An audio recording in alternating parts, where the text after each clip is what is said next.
बिस्मिल्लाहिर्रहमानिर्रहीम। जैसा कि आप लोगों ने थंबनेल देख लिया होगा, मैं आज आपको मैट्रिक्स इन्वर्जन मेथड की एक शॉर्ट ट्रिक जो है ना वो बताने लगा हूँ कि मैट्रिक्स इन्वर्जन मेथड को सबसे शॉर्ट तरीके से कैसे जो है ना वो सॉल्व कर सकते हैं।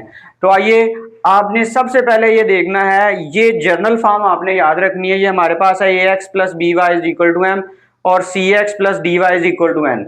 और इस जनरल फॉर्म को मद्देनजर रखते हुए आपने ये फार्मूला सिंपल ये एक्स का और वाई का याद रखना है और हमारे पास matrix inversion method with in 2 steps जो है ना वो सॉल्व हो जाएगा। तो अगर हम इन इक्वेशन को इसके साथ कंपेयर करें तो यहाँ पे देख सकते हैं ए की वैल्यू होगी हमारे पास 2 और उधर देखें बी जो है, यहाँ पे कंपेयर करें तो बी की वैल्यू आपके पास होगी 5 और जो एम है वो आपके पास होगा 19। अब नीचे वाली इक्वेशन को आपने इसके साथ अगर मैच करना है तो C की वैल्यू हमारे पास आनी है 4 और D की वैल्यू हमारे पास होगी -3 और N की वैल्यू हमारे पास होगी -1। और सिंपल आपने ये याद रखना है, x is equal to D M minus B N over A D minus B सी।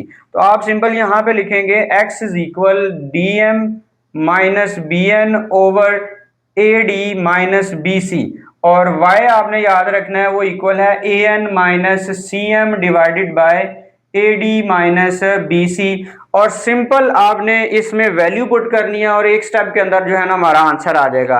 आपने सिंपल वैल्यू पुट करनी है, x is equal to D हमारे पास देखें जी -3 है और m की जो वैल्यू है वो हमारे पास 19 है और माइनस b की वैल्यू हमारे पास 5 है और जो n की वैल्यू है वो हमारे पास -1 है और डिवाइडेड बाय ए डी, मतलब ये हमारे पास a है और ये हमारे पास d है। 2 मल्टीप्लाई बाय -3 और माइनस बी सी 5 और 4, तो आपने यहाँ पे लिखना है 5 मल्टीप्लाई बाय 4 और इसको थोड़ा सिंप्लीफाई करें तो आंसर मिल जाना है। 19 को 3 से मल्टीप्लाई करें तो -57 और माइनस माइनस +5 और 3 2 जार 6 और ओवर में आ जाएगा -6 और 5 4 जार 20 मतलब -20।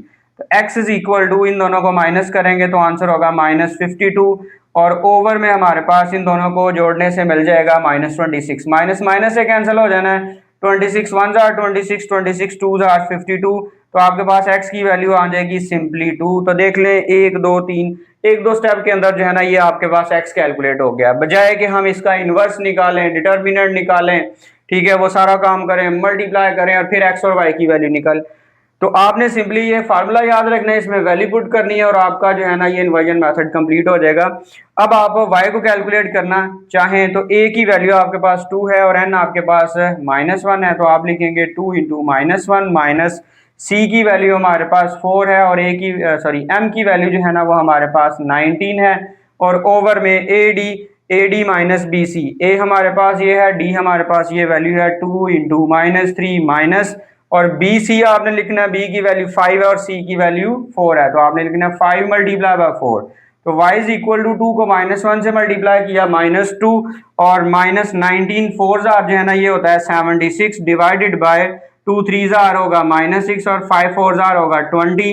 तो y इज इक्वल टू, इन दोनों को जोड़ेंगे तो ये आ जाएगा 78 और डिवाइडेड बाय -26, तो माइनस माइनस से कैंसिल होगा और 26 1 जार 26 और 26 3 जार जो है ना ये होता है हमारे पास 78। तो आपके पास x का आंसर 2 और y का आंसर जो है ना वो 3 आएगा। तो ये सबसे शॉर्टकट तरीका है इन्वर्जन मेथड को कैलकुलेट करने का।